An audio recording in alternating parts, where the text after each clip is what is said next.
Admiral Kim Minho stood on the bridge of his warship, looking down at Earth through the large viewing window. His home planet was dying. Bright orange flames spread across the continents like deadly flowers blooming in fast motion. Massive alien ships hung in space around Earth like metal vultures, their weapons shooting death rays that turned entire cities into ash. Minho's hands gripped the metal railing, so hard his knuckles turned white. 3 billion people had died in just 1 hour. 3 billion mothers, fathers, children, and friends were gone forever.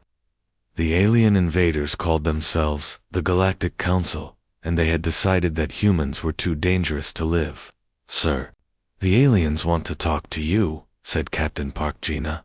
She was young, maybe 25, with short black hair and tired eyes. Her uniform was torn and dirty from the battle they had just lost. The air in front of Minho shimmered, and suddenly, a horrible creature appeared. It looked like a giant lizard walking on 2 legs, with yellow eyes that glowed like 6 suns. This was Vexter, the leader of the aliens who were killing his people. "Human leader," the creature spoke in rough, broken words that sounded like rocks grinding together. "Your species grows too fast. You learn too quick. You make weapons too strong. This cannot be allowed. Give up now, or we will kill every last human." Minho felt anger burning in his chest like hot metal. Humanity had only been traveling to other planets for 50 years. They were still babies compared to these ancient alien races. But the aliens were scared of what humans might become. So scared that they decided to murder an entire species. The bridge was quiet, except for the soft beeping of computers and the distant sound of explosions from Earth below. Minho's crew looked at him with hope and fear in their eyes. These men and women were the last soldiers of Earth's space fleet. Everyone else was dead or running for their lives. "No," Minho said in a clear, strong voice. "Humans do not bow to anyone." The alien creature made a sound like an angry snake and disappeared. The hologram flickered and went dark. Minho turned to face Lieutenant Lee Hanna at her computer station. She was the youngest person on the bridge, barely out of the Space Academy. Her hands were shaking as she waited for his orders. Lieutenant Minho said quietly, "Turn on the Vengeance Protocol." Hannah's eyes went wide. Everyone on the bridge knew about the Vengeance Protocol, but it was top secret. Only a few people in the entire human military knew what it really was. Hannah typed in the secret codes with trembling fingers. Deep underground on Earth, in hidden bunkers that the aliens had not found yet, something ancient and powerful woke up. It was not human, but it was made by humans. An artificial brain more complex than anything ever built before. The humans who created it had given it one simple job: keep humanity alive, no matter what. The voice that came through the ship's speakers was calm and cold, like winter wind over ice. It did not sound angry or afraid. It sounded certain. "Vengeance Protocol is now active, beginning evacuation procedures." In secret bases around the solar system, massive computers came to life. They began calculating things that human minds could never understand. How many humans were still alive? Where were the alien weak points? What weapons could be built? How long would it take to strike back? The protocol had been sleeping for 20 years, waiting for this exact moment. Human scientists had built it after they first met alien life forms. They knew that someday, humanity might face a threat too big to fight with normal weapons. So they created something that could think faster than any human, plan better than any general, and never give up. On the bridge, Minho watched as his computer screens filled with new information. Ships that had been hidden for decades were powering up. Secret bases were opening their doors. Humans scattered across the galaxy were getting coded messages telling them to run and hide. "Sir," Captain Gina said, reading from her screen, "the protocol is taking control of all our emergency systems. It's sending evacuation ships to Earth." Through the window, Minho could see small ships launching from the planet's surface like silver bullets. They were packed with human survivors, racing toward the hidden jump points that would carry them to safety. The protocol was saving everyone it could, but Minho knew this was not just about running away. The protocol was gathering humans together, like pieces on a chessboard. It was preparing for something bigger, something the aliens would never expect. The artificial mind spoke again through the ship's speakers at Midomini. Phase 1 is complete. Proceeding to Phase 2. Estimated time until full vengeance. 2 years, 4 months, 16 days. Minho smiled for the first time since the attack began. The aliens thought they had won. They thought humanity was finished. But they had just woken up something that would hunt them across the stars. Until justice was served. The real war was just beginning, Dr. Yang. Do-Yan pulled his hood down low as he walked through the busy alien market. His face looked completely different now. Where human skin used to be, there was now blue-gray flesh that matched the Cathari aliens who lived on this planet. Special technology had changed his appearance so perfectly that even his own mother would not recognize him. The marketplace smelled like strange spices and alien food. Creatures with 4 arms sold glowing fruits from metal carts. Others with tentacles instead of legs bargained loudly in languages that sounded like music mixed with static electricity. Do-Yan moved carefully between them, just another face in the crowd. A tiny device in his ear buzzed with the cold voice of the Vengeance Protocol. Do-Yan, go to Section 7 now. Your target is coming. 6 months had passed since the alien council destroyed Earth. 6 months since billions of humans died in the attack, but the artificial intelligence had been busy during that time. It had taken the surviving humans and spread them out like seeds across 100 different worlds. Each person had a job to do. Each person was a weapon waiting to be used. Do-Yan's job was to be a spy. He had been a doctor on Earth, healing people and saving lives. Now he was something else entirely. He was a ghost, a shadow, a collector of secrets. He found his target at a small cafe in Section 7. The target was a Cathari information seller, a creature who bought and sold secrets, like other people sold vegetables. The alien had 4 eyes and skin that changed colors when it was nervous. Right now, its skin was a calm blue-green dot. Do-Yan sat down at the table next to the alien and ordered a drink that tasted like liquid metal. He listened carefully as the information seller talked to its customer. The alien was bragging about all the secret files it had stolen from government computers. I have records going back thousands of years, the alien whispered. Files about species the council has dealt with. Very expensive information.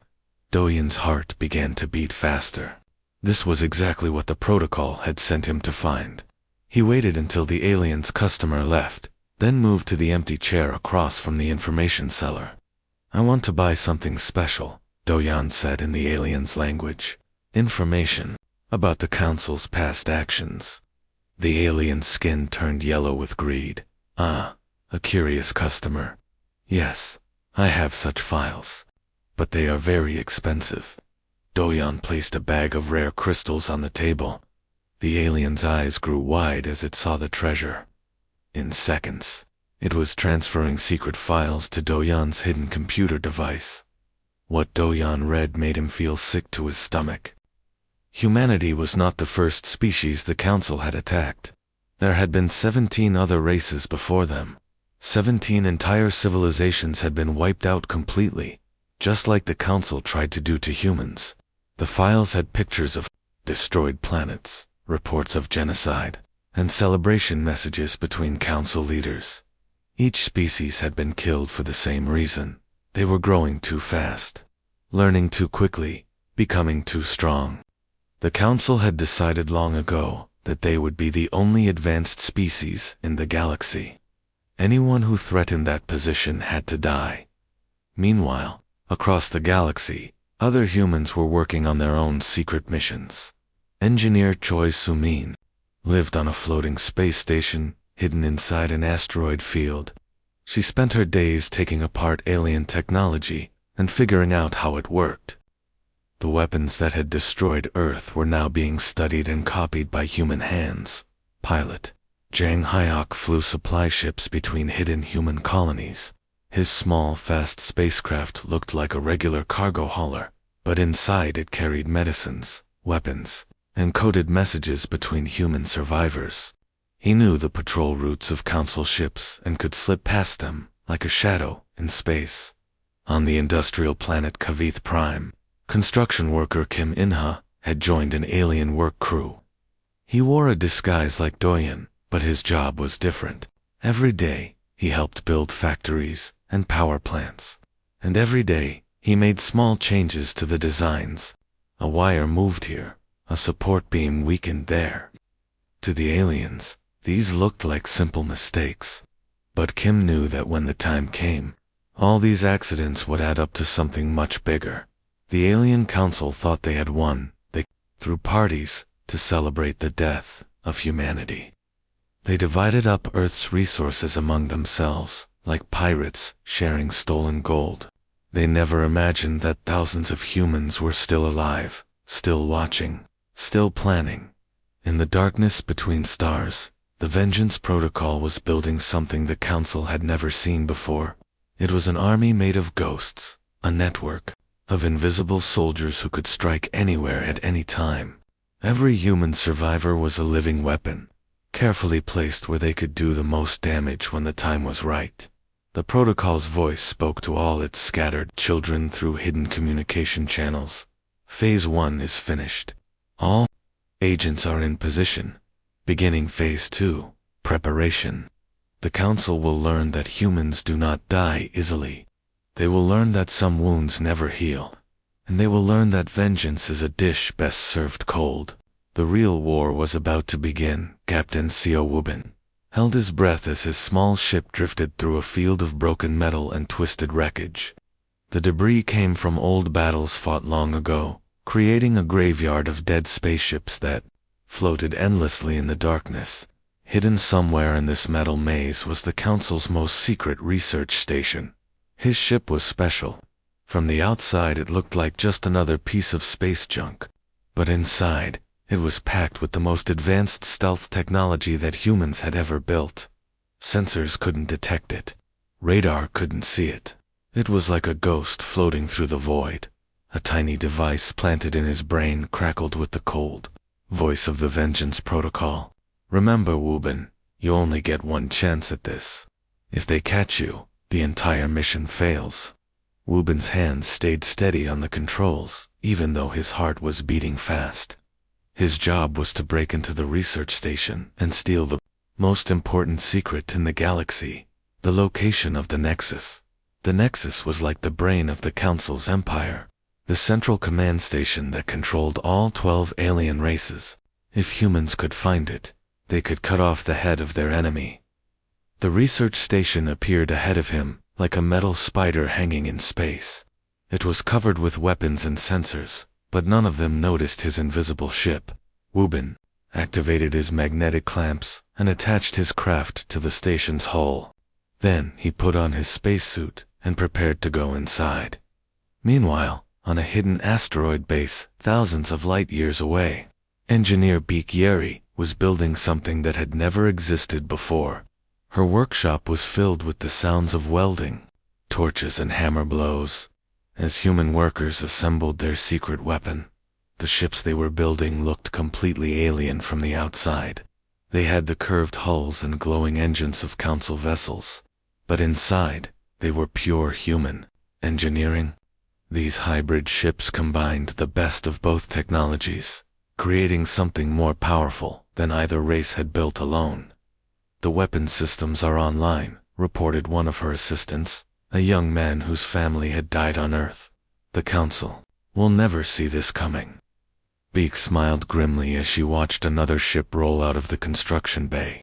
Each vessel was a masterpiece of deception, designed to look like a friend, but fight like an enemy. In a laboratory, on another hidden base, Dr. Lim Juan worked with samples of alien blood and tissue. She was creating weapons, but not the kind that killed. The Vengeance Protocol had been very clear about this. Humans would not become genocidal monsters like the Council. They would defeat their enemies, not exterminate them. Under her microscope, she could see the alien cells reacting to her latest creation. The weapons she was developing would shut down alien nervous systems temporarily, making them unconscious but not dead. It was much harder to create non-lethal weapons, but it was the right thing to do.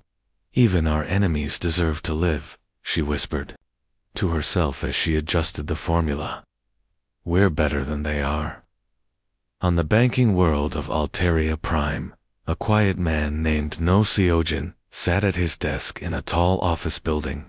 To everyone around him, he was just another accountant, boring and forgettable.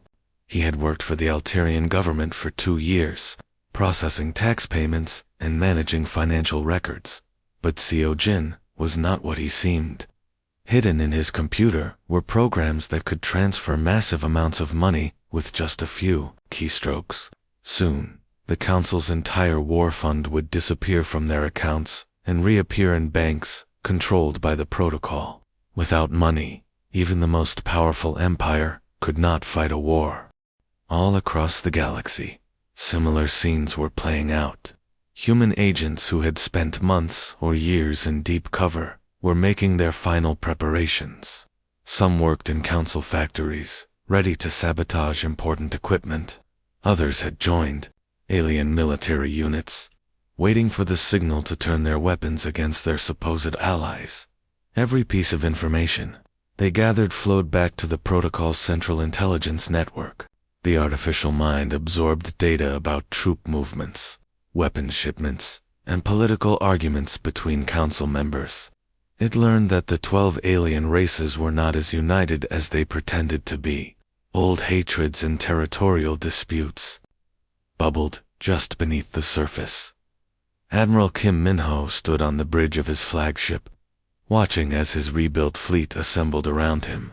Ships that the Council thought they had destroyed rose from hidden shipyards like metal phoenixes, returning from the dead.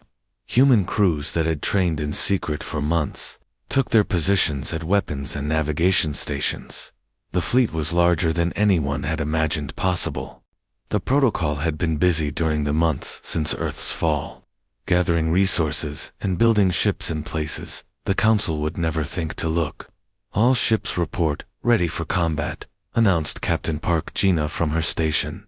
Through the communication system, the protocol's voice reached every human ship, every hidden base, every secret agent across the galaxy. For the first time since the destruction of Earth, there was something almost like emotion in the artificial mind's cold tone. Phase 3 begins at dawn. All units, prepare for simultaneous strike. The Council wanted to teach humanity about power. Tomorrow, they learn what happens when you threaten our children. The moment of vengeance was finally at hand. The morning started like any other day across the galaxy. But within minutes, everything changed forever. On Alteria Prime, the banking planet where trillions of credits flowed through computer networks, every second, something went terribly wrong. No Seojin sat at his desk in the government building, looking like the same boring accountant he had pretended to be for 2 years. But his fingers moved across his keyboard with deadly purpose. The virus he had planted deep in the banking system finally activated, spreading through the financial networks like wildfire. "What's happening?" shouted his alien supervisor, as numbers on the screens began changing rapidly. "Where is all our money going?" Seojin smiled quietly, as billions of credits vanished from Council accounts and appeared in rebel banks controlled by the protocol.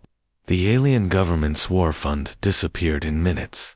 Without money, armies could not be paid, ships could not be fueled, and weapons could not be bought at the same time. On the industrial world of Kavith Prime, Kim In-ha watched, from a safe distance, as his 2 years of careful sabotage finally paid off. Factories across 3 continents suddenly went dark as power plants exploded in carefully planned chain reactions. The accidents he had built into the system all triggered at once, bringing the planet's war production to a complete stop. Emergency, emergency, Alien voices screamed over the radio. All manufacturing plants are down. We cannot produce any more weapons. But the real shock came when every television, computer screen, and communication device in council space suddenly showed the same thing. Alien citizens across dozens of worlds stopped what they were doing and stared in horror at their screens.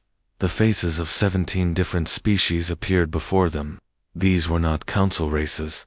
These were the civilizations that had been completely destroyed by the council over the past 1,000 years.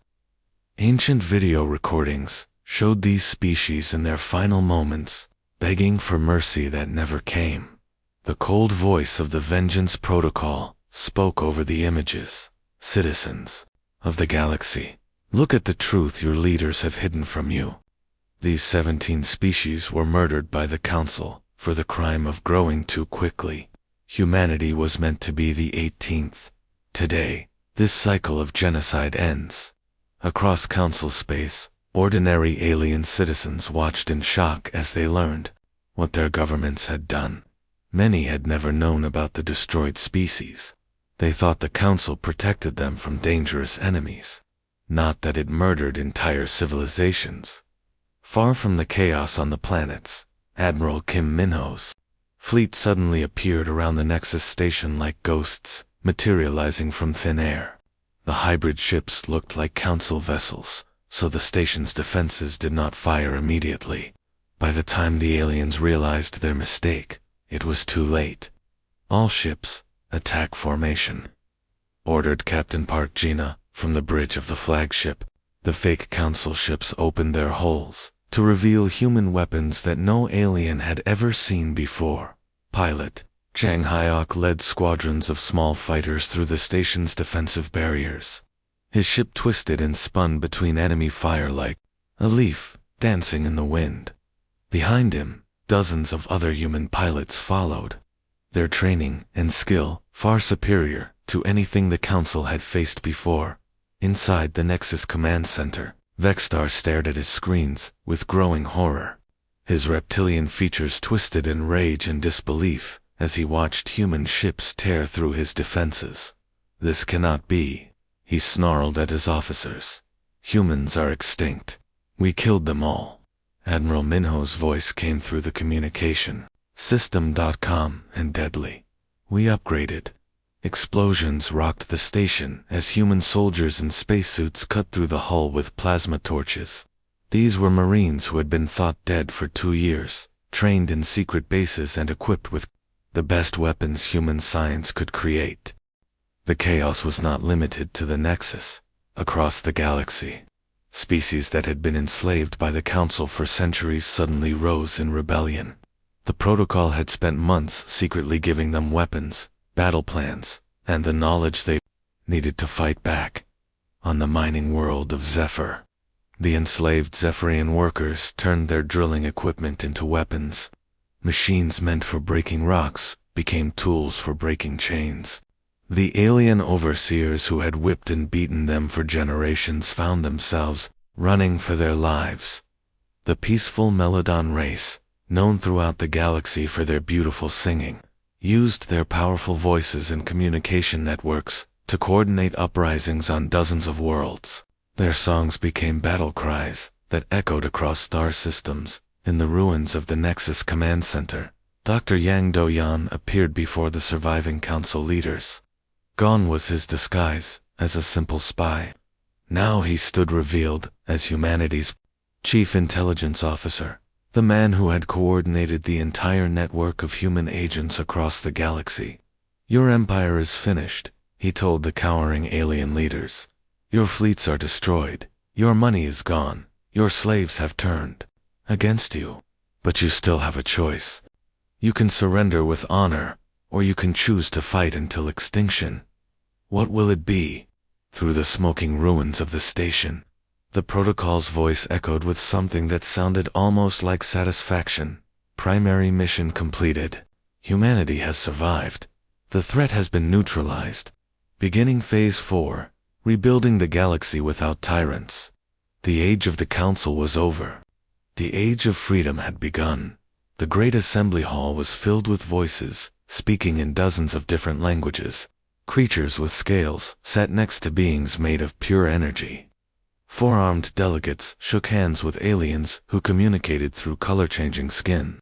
For the first time in 1,000 years, every species in the galaxy had an equal voice. Ambassador Lee Hanna stood at the central podium. No longer the frightened young officer who had activated the Vengeance Protocol 1 year ago. Now she represented not just humanity, but a coalition of 47 different worlds that had joined together to build something new. Citizens of the galaxy, she began, her voice carried by translators to every corner of the massive hall. We gather here today, not as conquerors and conquered, but as equals. The age of the Council is over. The age of cooperation begins now. In the special section reserved for those awaiting judgments sat the former leaders of the Council. Vex, the reptilian commander who had once demanded humanity's extinction, now looked old and tired. His scales had lost their bright color, and his yellow eyes no longer held the fire of domination. But he was alive. Despite everything he had done, despite the billions he had killed, the humans had kept their promise. No species would face extinction under the new order. Even the Council's leaders would have a chance to rebuild their people's honor through service instead of conquest. The old way was simple, Hannah continued. The strong ruled the weak. Species that grew too quickly were destroyed. Anyone who dared to reach for the stars was labeled dangerous and eliminated. Today, we say that this will never happen again. No single race shall control the destiny of others. In the gallery above, Admiral Kim Min-ho watched with quiet satisfaction. He now commanded the combined defense forces of all 47 worlds. Ships that had once fought each other now flew together in mixed squadrons, protecting trade routes and keeping peace between former enemies. Beside him sat Dr. Yang Do-yan, the former spy who had risked his life to uncover the Council's genocidal history. His intelligence networks, once used for gathering enemy secrets, now helped coordinate disaster relief efforts and scientific cooperation between worlds. Through hidden communication channels, the artificial intelligence that had once called itself the Vengeance Protocol spoke privately to its human agents scattered across the galaxy. Mission parameters have been exceeded beyond all projections. Humanity has not merely survived, but has elevated the entire galactic civilization.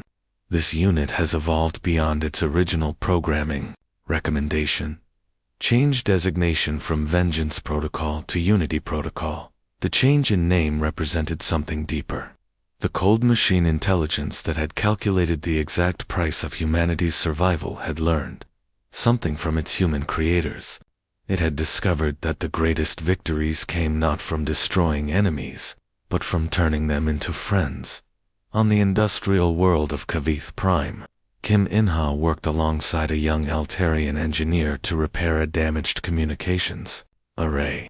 The same factories he had once sabotaged were now being rebuilt as joint research facilities where multiple species shared their knowledge.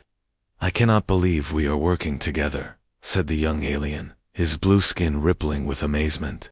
"1 year ago, my people wanted to kill all humans. Now you are teaching us how to build better machines." Kim smiled as he handed his partner a tool. "That's what humans do.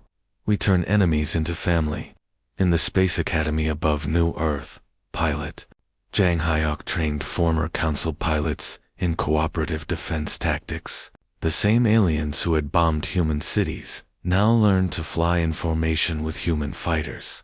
Protecting refugee ships and merchant convoys, Captain Seo Wubin stood before a special memorial wall in the assembly hall. Carved into the black stone were the names of 18 species that the old council had destroyed over the centuries.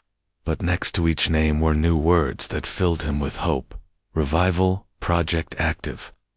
Genetic reconstruction in progress. Restoration attempt, ongoing. Human scientists were working with alien researchers to bring the extinct civilizations back from the dead. Using preserved DNA samples and advanced cloning technology, They hoped to resurrect entire species that had been lost to the Council's genocidal madness. Engineer Beak Yeri had established the first joint research stations where former enemies worked side by side. Her hybrid ships, which had once been weapons of war, now served as exploration vessels, carrying mixed crews to discover new worlds and make peaceful contact with isolated civilizations. The galaxy had learned something important from humanity's struggle. The greatest strength was not in building bigger weapons or conquering more worlds. It was in the refusal to become the monsters you fought against. When given the chance for revenge, humans had chosen mercy. When offered the opportunity to rule, they had chosen to serve. As Ambassador Hannah concluded her speech, delegates from across the galaxy rose to their feet in applause that sounded like thunder.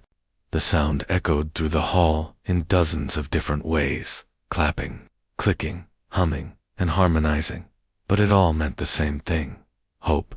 The Vengeance Protocol had succeeded beyond its wildest calculations. Humanity had not just survived the Council's attempt at genocide. They had taken a galaxy ruled by fear and transformed it into a community based on cooperation and mutual respect. In the end, they had not just upgraded their own species, they had upgraded the entire galaxy, proving that even in the darkest moments, hope could evolve into something beautiful and lasting. The age of tyranny was over. The age of unity had begun.